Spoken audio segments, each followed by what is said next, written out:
If people are dieting now more than ever before, then why are nearly 1 in 3 American adults overweight? Dr. Gundry, who's helped thousands lose weight and feel younger and healthier than ever, says most people are not getting enough fat-burning MCTs from their food. MCTs are a special kind of compound that instead of turning into fat when you consume it, turns into ketones, which is a chemical that breaks down the excess fat in your body. So, by getting more MCTs in your diet, you essentially flip a switch that puts your body in caloric bypass mode, which can flush out excess fat and calories. And he's created an easy way for you to activate caloric bypass right at home. It's called MCT Wellness. This powerful blend of fat-flushing MCT powders and antioxidant-rich polyphenols is designed to help you unlock your body's fat-burning, energy-producing potential. What's even better is that it's a delicious drink. I love how incredible it tastes. All you do is add a scoop to water, enjoy, and watch as you start feeling slimmer and more energized. So, if you want to experience a quick, easy, and effective way to melt pounds fast, go to GundryMD.com/energy and order right now to get up to 53% off your regular price order with a 90-day money-back guarantee. Again, that's GUNDRYMD.com/energy. Shop Plato's Closet tax-free August 2nd through 4th for back-to-school styles. We sell the trendy, gently used styles you need to make a difference in the world and in your wallet for back-to-school shopping. Save up to 70% off regular retail prices by choosing recycled styles. Save even more when you shop tax-free this weekend. Make a change that others can respect and repeat. Shop Plato's Closet in North Charleston and West Ashley this year for your back-to-school looks. Plato's Closet, located in West Ashley on Sam Rittenberg Boulevard and North Charleston on Rivers Avenue.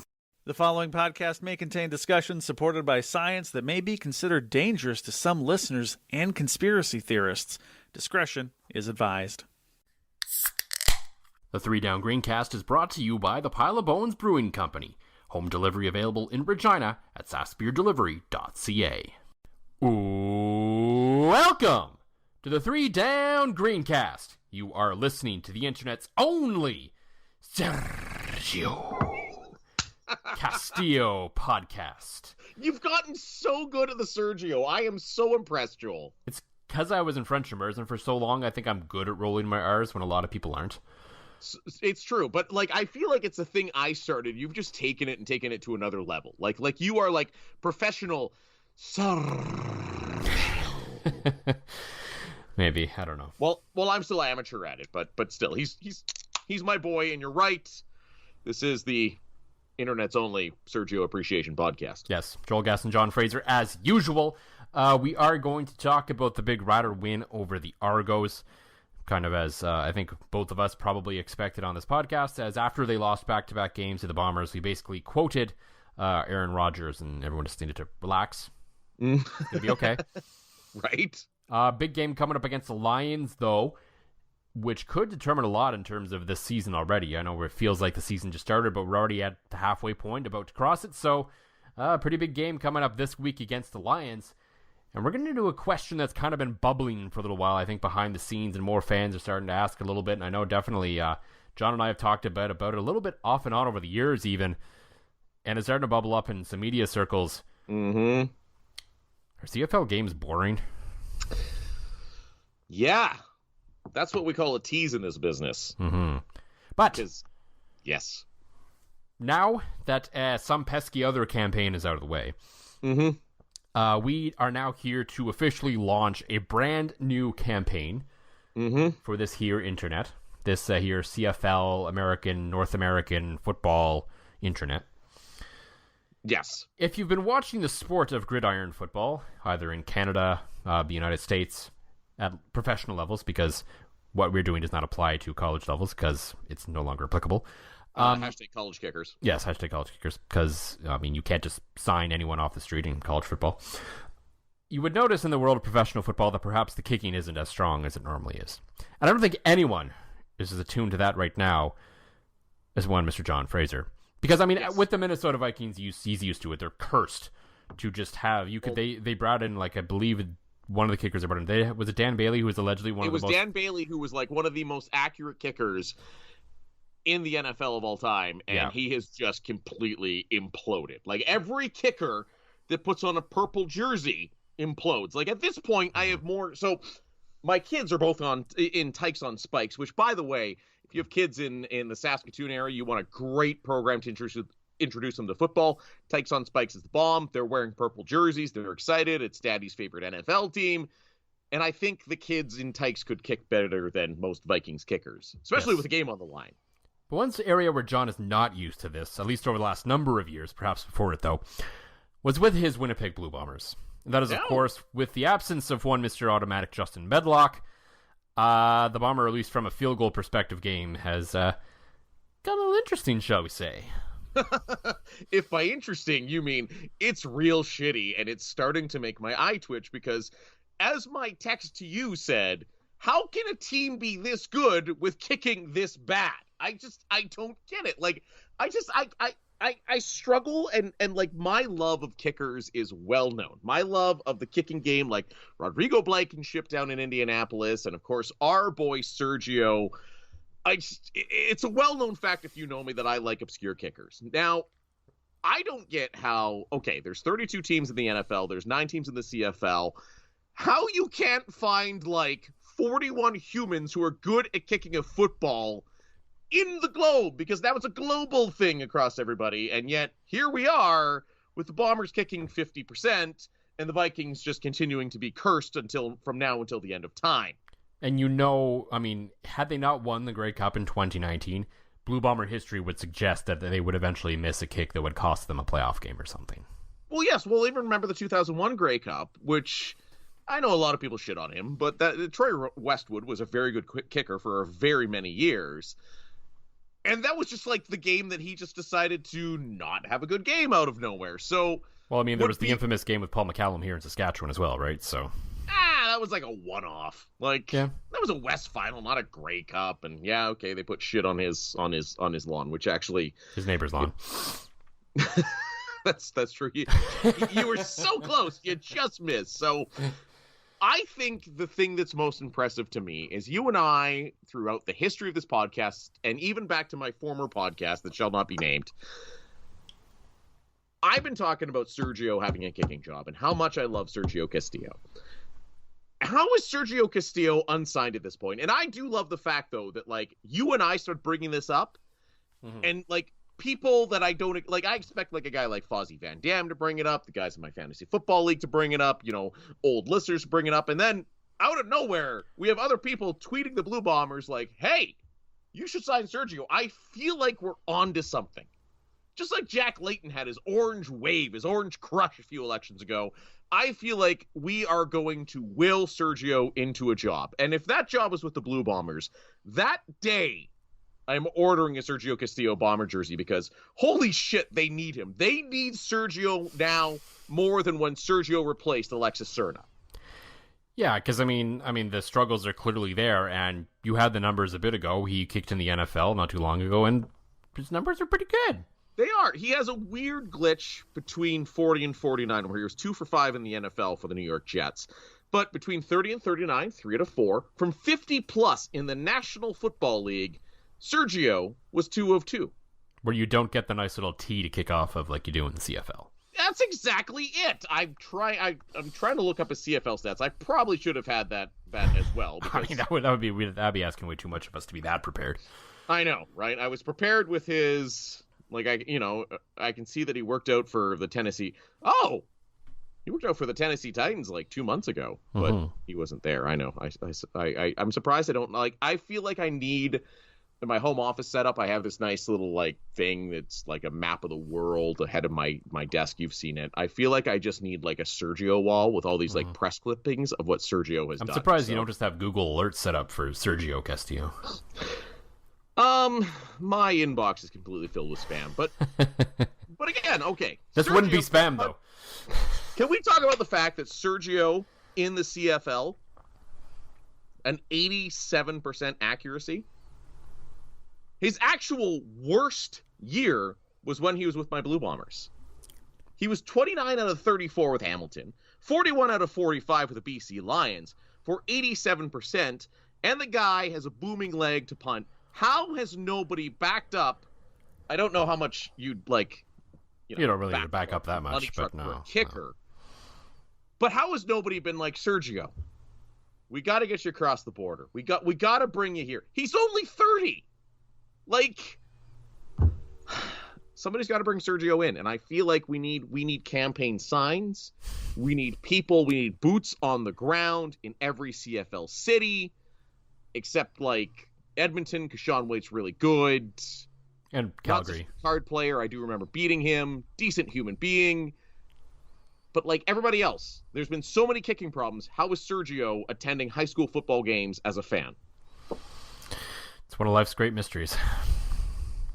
It really is. And he seems like, again, you and I have never spoken to Sergio, but we've never had, like, I want him to be back in the CFL so we can, like, fulfill our ultimate dream of emailing Ariel Zur with the Riders Communications and going, Ariel, we want one interview. We want our first interview ever with a player on this podcast. We need 15 minutes with Sergio Castillo.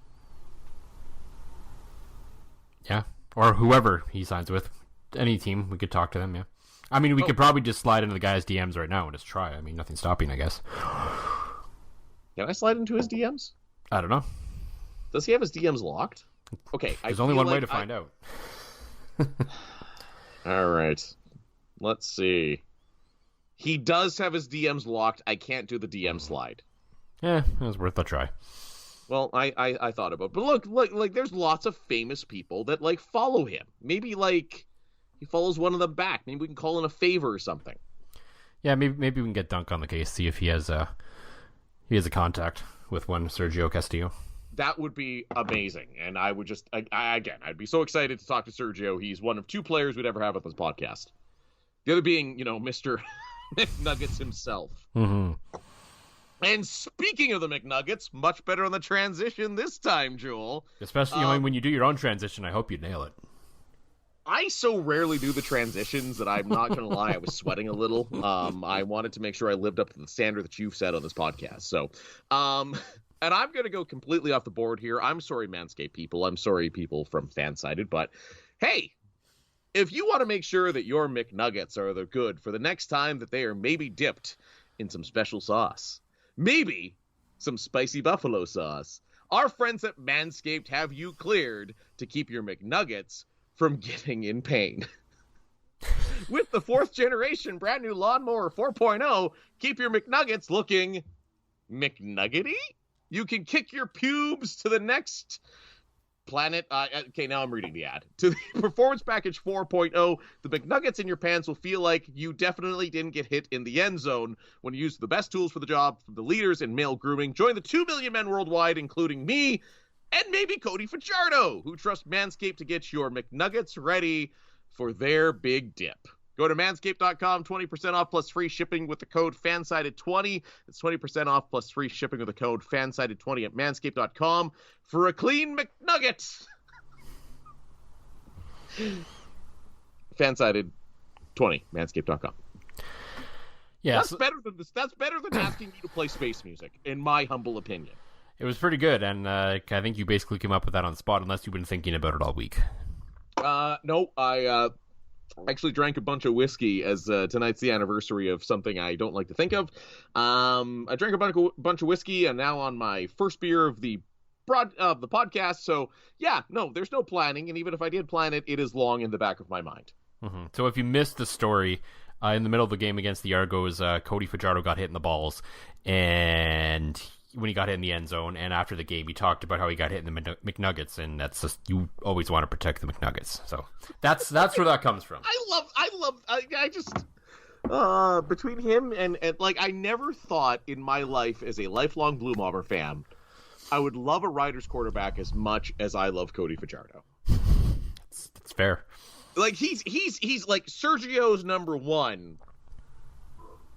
But he's getting close to number two. Like he's closing the gap. Like, he's definitely number two for me. Yeah. But he's closing the gap to Sergio. Mm-hmm. That's fair. That's entirely fair. Just wait till Cole McDonald gets on the field. Then it's on. I can't wait for the gushing out of the Regina end of the microphone. So yeah, we're going to talk about the Riders' win over the Argos, the upcoming game against the BC Lions, and talk in general about sort of the state of the league and the quality of the games to this point. But as usual, before we get into all that for the Pile of Bones Brewing Company, John, what's in the glass this week? In the glass this week, I wanted to keep it simple. I wanted to keep it low alcohol, as, again, I knew I'd be having a couple whiskeys tonight. I just went with the Rebellion Lentil, a nice, smooth drinking tall boy. I find it, the thing I like about the Lentil is it doesn't seem to give me the burps, which then lead to the sneezes quite as much as anything else does. So a couple of Rebellion Lentils, nice, smooth, again, a good entry-level beer. If you have a friend that wants to support local but might not like craft beer, Lentil's a good pick, as well is the beer. Or as both my kids that know from Rebellion, they see the cans and know that what the beer that tastes like beer is.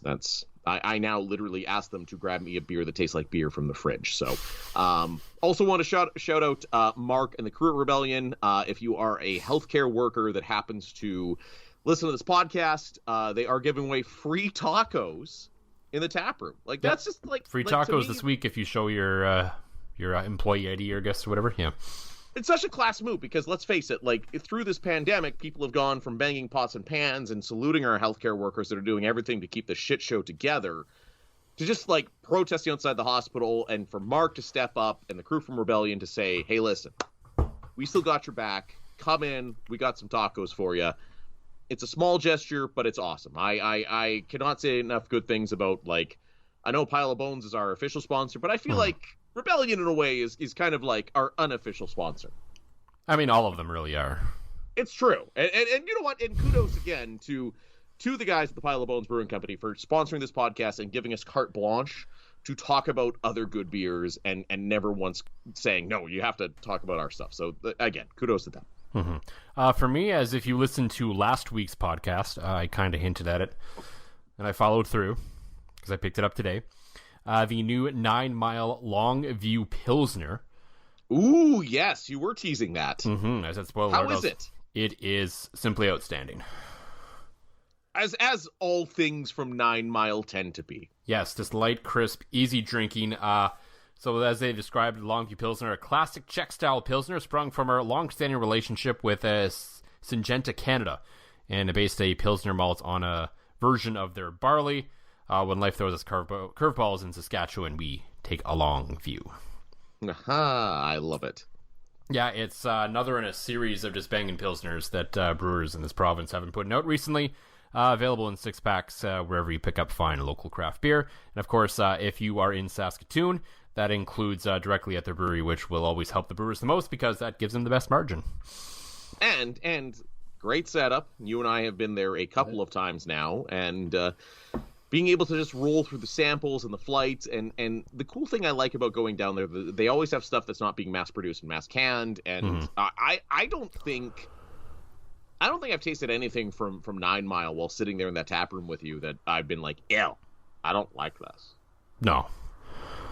It's banging. No. Banging. There's some banging going on last week, because that's what happens during football games, especially into McNuggets.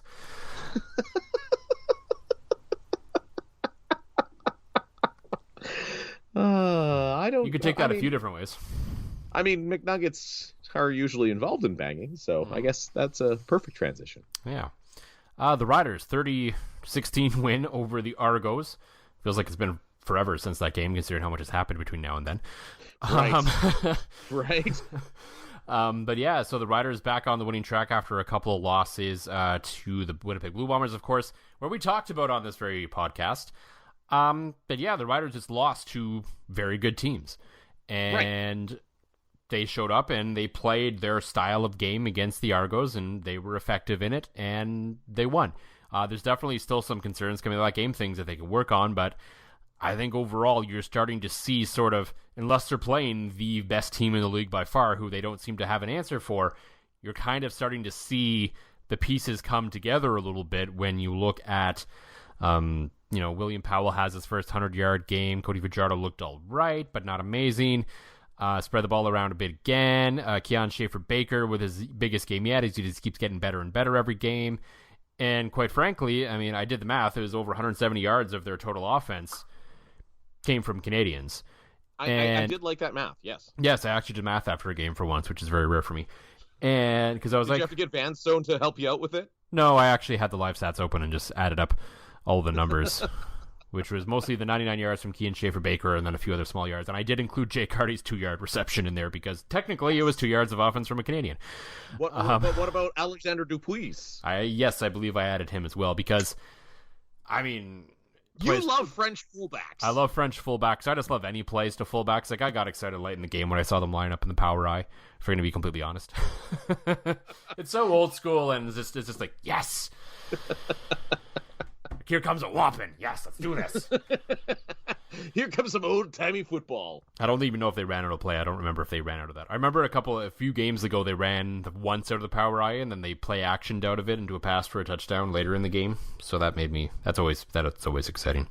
Yeah. You see the power eye and you think of like that old-timey football announcer like gripping the microphone, kind of like the one I use for recording the podcast, and it's off to the right. It's a real whopping along there. Real battle in the trenches here, and it looks like number 27, the fullback, Nathaniel Jones, has got another first down. So yeah, but I think there was really a turning point in that game, and there was a moment where you kind of got the feeling that the Riders were probably going to win that game because there was all the signs pointing to a moment where the Argos were going to probably should have scored, right? It was late in the first half. The Riders had them pinned deep in their own territory, shadow of their own goalpost kind of thing. And It was second and long. They let them off the hook. They get the first down. I'm like, oh boy, here we go. How many times have you seen a team on the ropes like that, deep in their own end, get out of it on a second and long situation and go all the way down and score? Oh, it seems to be right up there with death and taxes as a near certainty. Yeah. So then they got them in second and long again, and you thought, okay, they better get the stop this time or they're really hooped. And instead, they got the stop, but then committed the penalty that gave them the first down. Yes. That's when you really knew they were in trouble. You're like, oh boy. Yep. And the Argos kept going and going and going. They got all the way to the goal line. And then the Argos Stephen McAdooed it. They overthought it. They got weird. Not in a good way. And the Riders stopped them. I think the first play was from the 5, so they gained a few yards. And they got to the 1. They got 2 cracks at the 1. Did not score. Which is basically very hard to do in the CFL. Yeah. And at that moment, you're like, okay, they somehow survived this moment where you pretty much always see football teams score when given these opportunities. At that moment, you're like, okay, they're probably going to win this game now. Right. Yeah. If you can stop a team right from the 1 yard line, that's going to fire up the D. That's going to fire up the stadium. It's going to fire everybody up. And it's like you said, Joel, that was the TSN turning point, right? I mean. It always blows me away how sometimes teams just like galaxy brain it at the 1 yard line. Like, I'm with you, like, and I'm a big fan of like run and shoot, throw it up there football. But if you're at the 1, go to the old power eye, just like play some old school football. Let's see a cloud of dust at 1 yard. And it's kind of a concerning sign of the CFL. If you can't get 1 yard, that your offense is obviously doing something very wrong. So it was a great turning point. Like you said, largely a very good game, I think, by the Riders, kind of bouncing back from having their lunch money stolen twice. I think the best analogy I saw, or I might have heard it, I was listening to the broadcast for a little bit on my drive home from my in-laws' place, was that Kean Schaefer-Baker, he has been so good for the Riders this year that you almost want to start looking into, okay, which NCAA school did this guy come from? And then you have a quick moment that you're like, oh, wait, they drafted him and he's a Canadian. Like, he's been that good. He's been that suddenly such a huge part of the offense. Great chemistry with Cody Fajardo. And really, to me, I can see him sliding in really nicely as that number 2 weapon when Shaq Evans does come back. But you're right. That goal line stand was the TSN turning point. It kind of forgave a lot of sins that the Riders may have committed up until that point. But a win is a win. They looked like they have the potential again to be a team that hosts a playoff game, but still a lot of sloppiness to it. Like that one interception that Cody threw that he just seemed to be chucking it up to nobody. And I don't know if there was a miscommunication on the route, but he just threw it to a spot and the only person within about, 10 yards was an Argonaut. So still sloppy, messy, but a lot of good signs. You and I have basically been shouting from the rooftops to give William Powell the rock a lot more. And look what happened for them. It worked out well. So let's hope that continues happening. Cody's still running quite a bit, which you'd like to see less of because he can't get hurt because that would be real bad. No, but it's a part of this game you can't completely take it away. You do have to keep him involved in that manner because I think that's such an important part of what he does. But yeah, less designed runs, more just kind of spontaneous runs, I think would be advantageous for the club at this point. And I think it's interesting overall, though. I think the best games this team have played, especially offensively, have come when their Canadians have been very involved.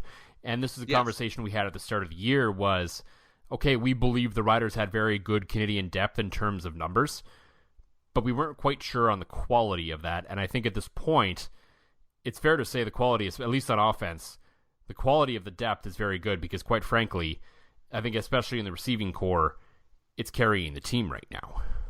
Yeah, no, absolutely it is. I mean, that receiving core has turned into, like, we keep calling about it. Well, like, what was it that, oh God, Chris Schultz on the broadcast called it Air Canada 2.0. We're like, no, it's a Canadian Air Force. It would not be Chris Schultz because, remember? Oh, that is an unfortunate mistake by me. Yeah. Shit. But yes, Glenn Suter on the broadcast calling it Air Canada 2.0 or whatever the heck he called it, when it was always the Canadian Air Force, which is a much cooler name than Air Canada anyways. I mean, of course, Air Canada being Brandon Bridge. So as you mentioned, and you're kind of, and I'll give you credit, you're the first guy I've seen that's writing articles kind of anywhere that has pointed out the correlation between, the Riders' Canadian receivers and Mitch Becton, Braden Lanius, and of course Keon Schaefer-Baker getting lots of touches and then winning football games, right? It seems to be that's the straw that stirs the proverbial drink here for the Riders. And I like, when you're onto something before Vanstone, you're doing well, Joel. So kudos to you. I mean, I for a few weeks now, I've kind of been sitting on it. I'm like, I've come to thought, I'm like, I think Keon Schaefer-Baker is their best receiver, at least right now. Yes. And I kind of been sitting there, and I think I might have said it kind of on this podcast a little bit in passing. And I'm like, after that game, well, I have to put it in writing. Then, of course, Vanstone basically did after that too. But which is fine, I don't care. But we have the text to prove that you got it from Vanstone, which is impressive because Rob is a legend. Yeah, I mean, it really doesn't matter. But yeah, like he's just been so good and so effective, and it just shows, how important good drafting has been and how much that has changed sort of the scope of this franchise right now. Because if Shaq Evans comes back and can be effective and they can rekindle that with Cody Fajardo, all of a sudden the deep pass is back and different things are working along those lines. And then, I think Keon Schaefer-Baker slides into that number 2 spot, and I think maybe that helps him even more because he's not expected to carry the load, but he still might, provide a lot of great plays for the team, because I don't know, he's maybe not necessarily a deep threat. I think he's caught a couple of them this year, but he seems a lot better in sort of that possession, sort of, 2nd and 6, 2nd and 8 kind of, okay, run it out to the sideline, get a first down kind of guy. And and those moments have, kind of like Naaman Roosevelt, but younger and Canadian. And it's working really well for them. What didn't really work in that football game, I think kind of clearly, was the secondary. And I put it in my piece, and I'm going to say it right now because I'm not afraid to admit when I'm wrong. I was wrong about Ed Gainey. It's clear that this guy has missed in the secondary because no offense to Christian Campbell, he's just not Ed Gainey, and it clearly showed in that football game. Yeah, it's bad when I had a text from one of the guys in my fantasy football league, and I like to feel like the guys there are fairly knowledgeable football. My buddy Travis.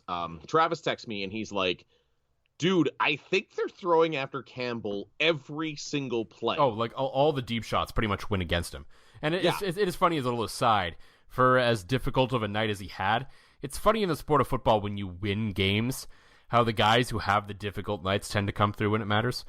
Like, he did have the one breakup late in the game that basically sealed it, and you're like, yeah, of course he finally got that one. After basically being burnt the entire night. It's like the kicker who misses 4 kicks in a game and then suddenly hits the game winner in overtime, right? And we still call for Sergio afterwards, of course, right? Yeah. Because I mean, you missed the 4 kicks, you got to have some Sergio in there. So, but you're right, Joel. I mean, and this isn't like I feel like Ed Gainey has fallen into the Sam Hurl Hall of Fame as guys that you and I are quite hard on, that we don't think that. I didn't necessarily think like he was bad per se. I mean, he didn't have a great 2019. And my theory was maybe, I didn't know if the year off was going to do him well, and, age and salary and, all that sort of stuff starts to play up. And I think clearly he's proven us wrong on that one, basically. Right.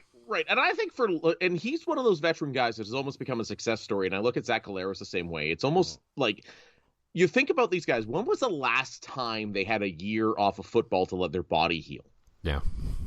Like it probably hasn't happened since Pee-wee football for some of these guys, right? And Ed Gainey has proven to be a big part of this Riders secondary. I know he's got the big name, and people have kind of always looked at him as a great player because of his name, kind of like Jeremy Thompson with a Rush for a lacrosse reference there.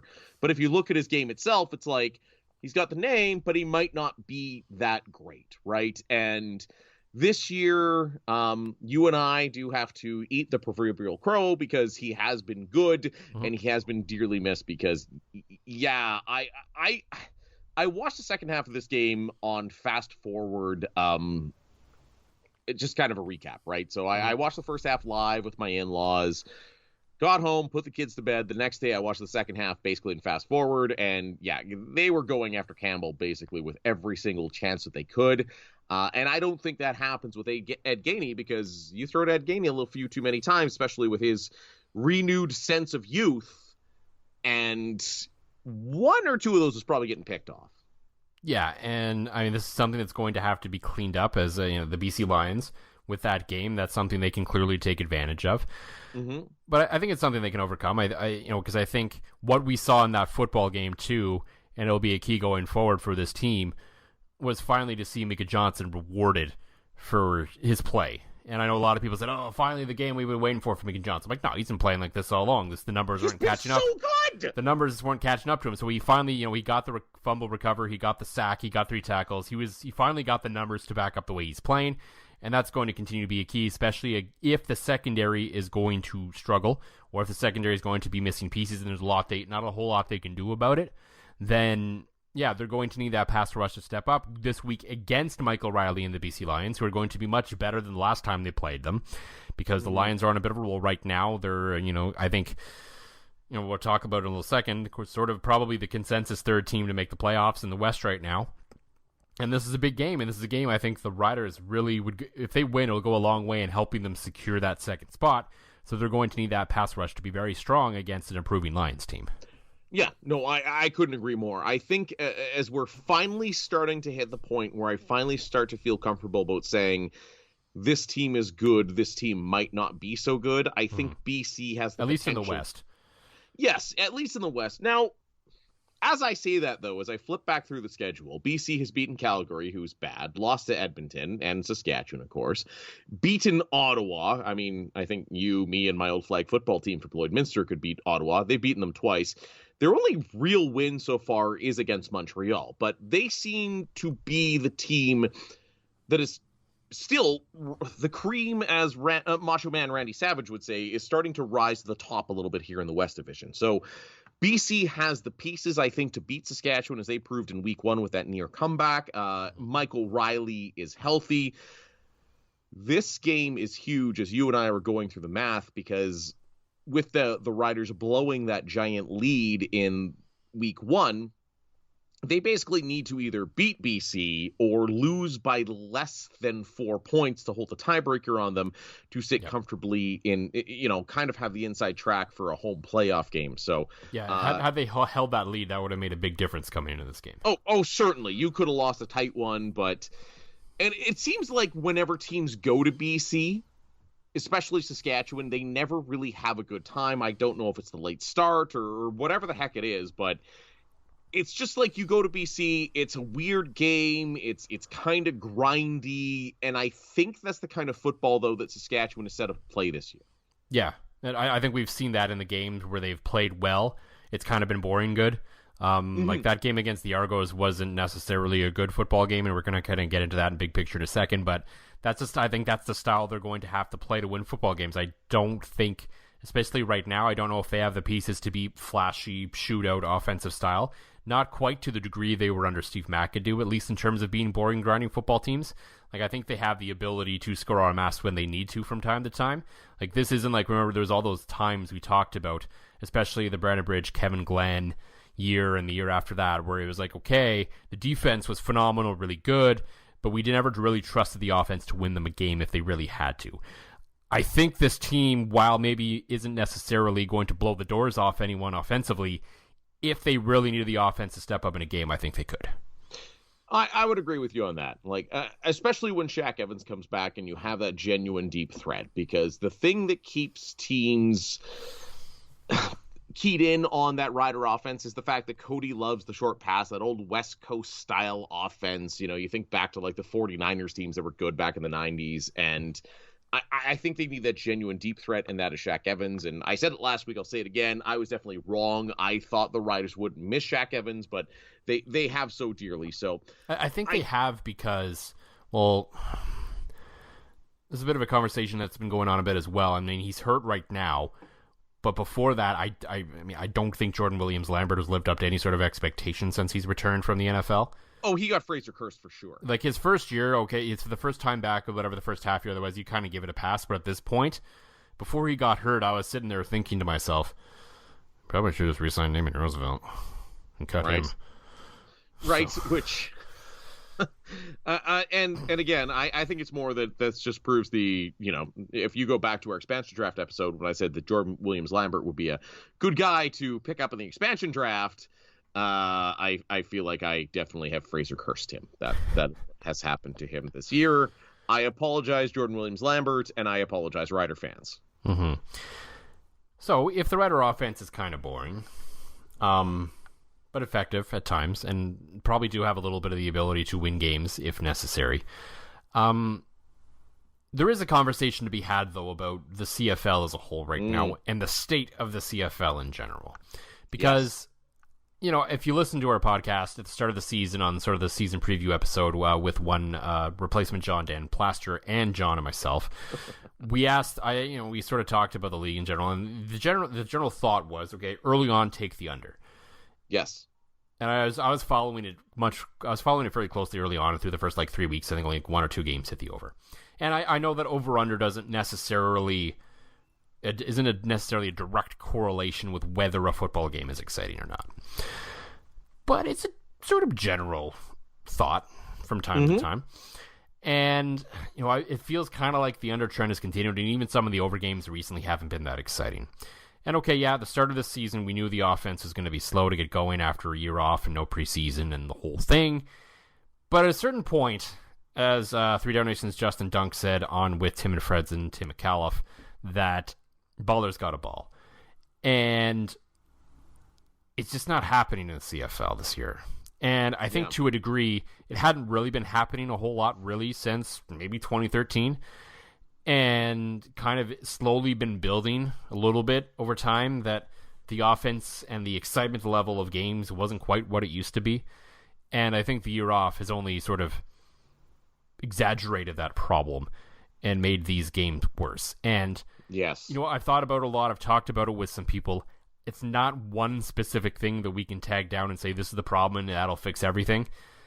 I think it's a myriad of things, and at this point, I'm not really sure. It's going to take time and dedication for the league to dig out of it.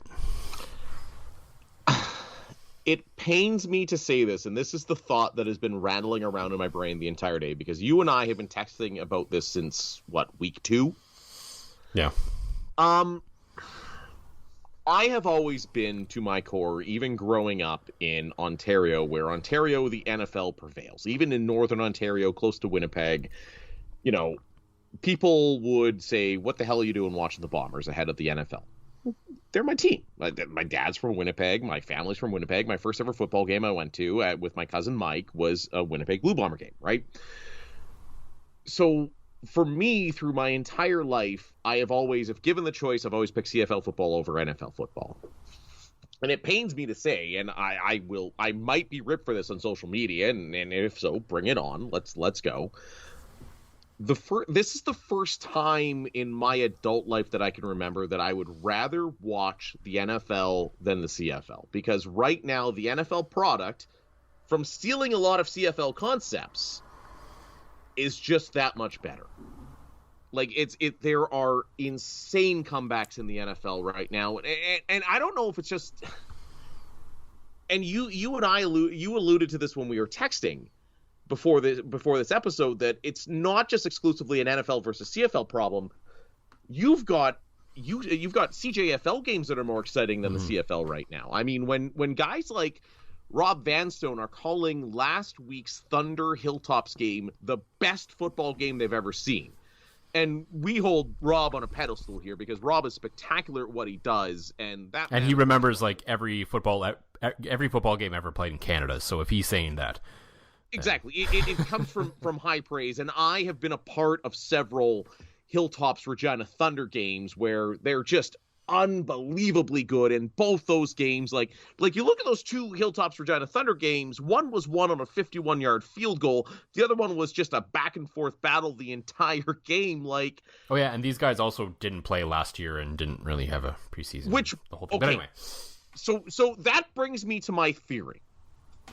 You've got, and you and I were joking that some NFL teams were missing a couple coaches. Oh, they only have 20 coaches left, right?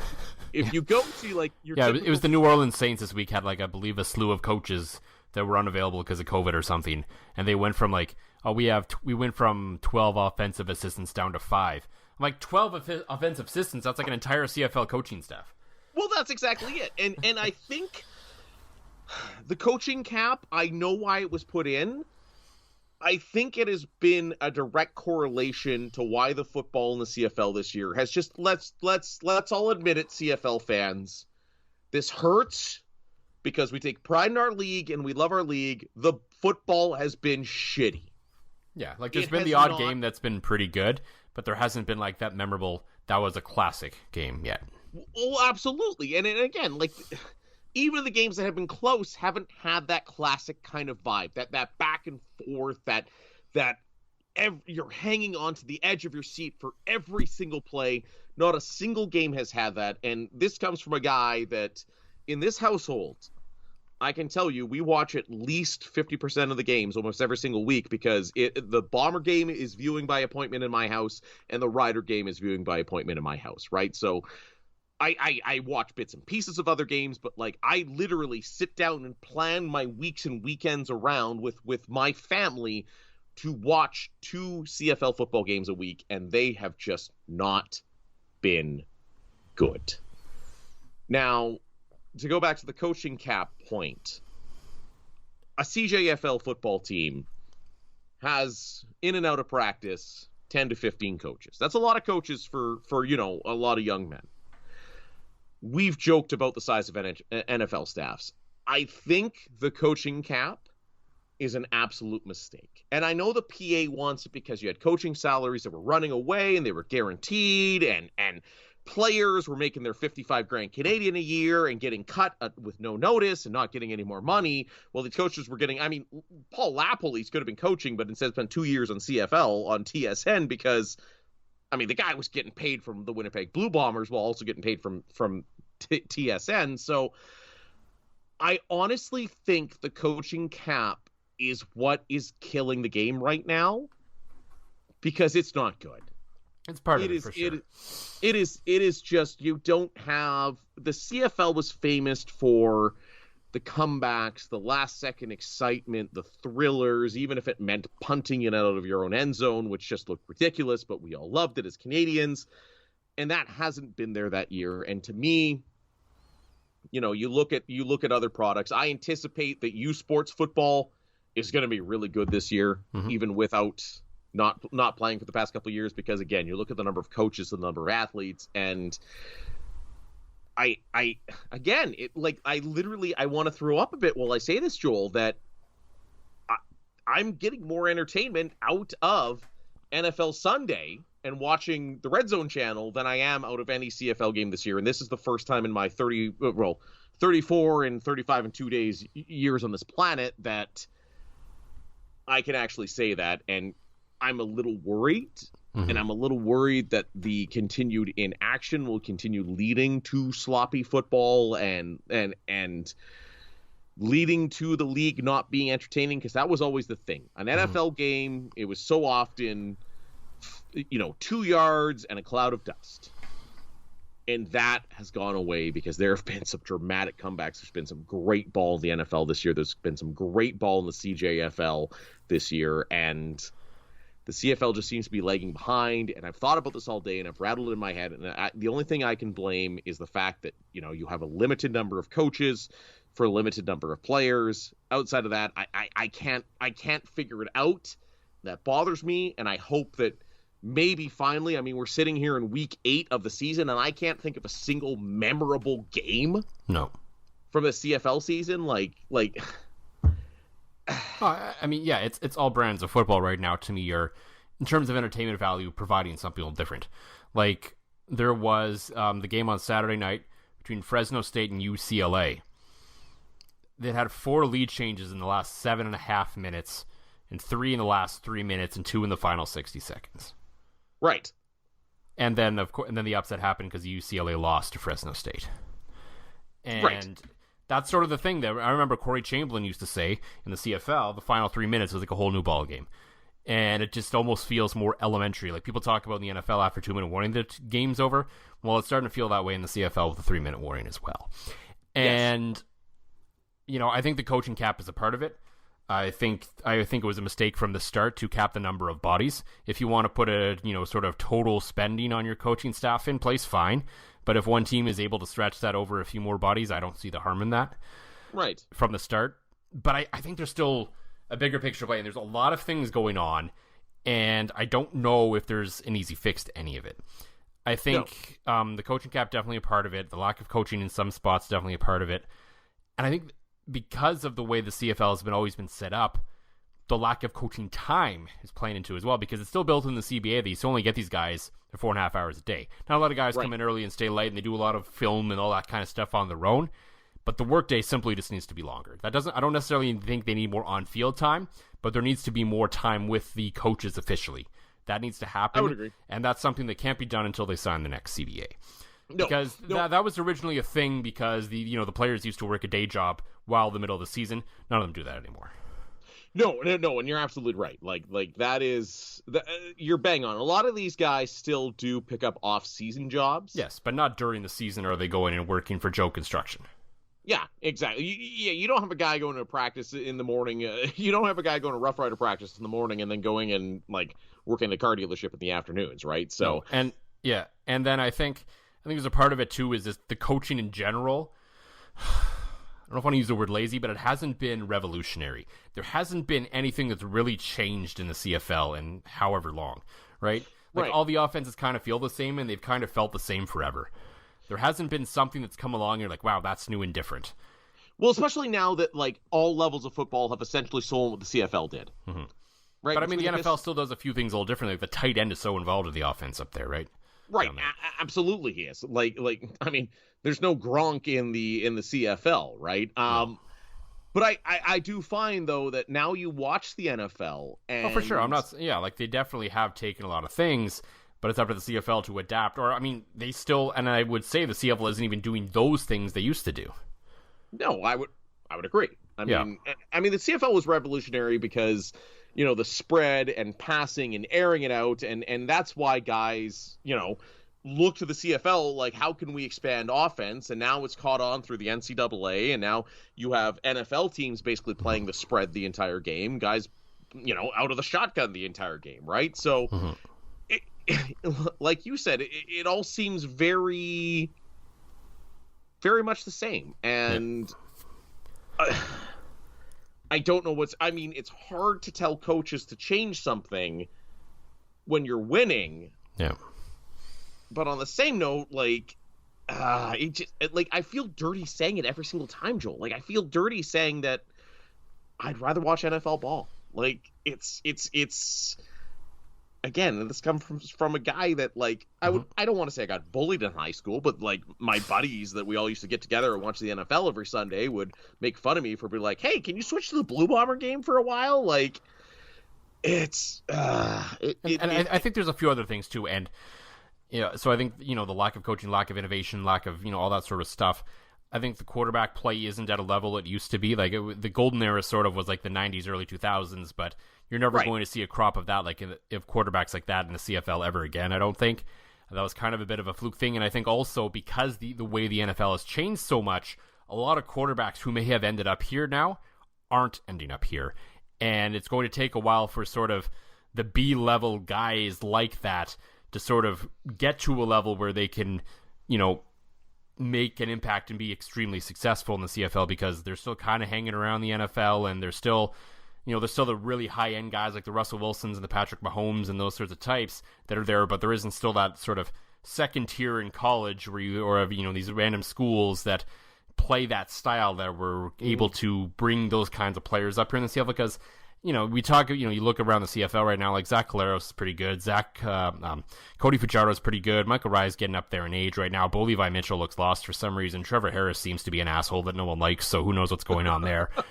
Ottawa's lost in the woods. Arbuckle looks like he has some potential. He looks like he's got the part. Evans and Masoli both kind of do as well. Vernon Adams Jr. is fun, but he's up and down. So there isn't really necessarily like that. There isn't, the quarterbacking's pretty good right now, but it's not like the quarterback level play isn't quite there either. Well, the thing is you look at a guy like Kyler Murray for the Arizona Cardinals. Yeah. 15 years ago, he's in the CFL. Oh, yeah. Same with Russell Wilson, just because they're too short. Because they're undersized quarterbacks who run. Zach Wilson, who got drafted by the Jets this year, probably doesn't, a number of years ago.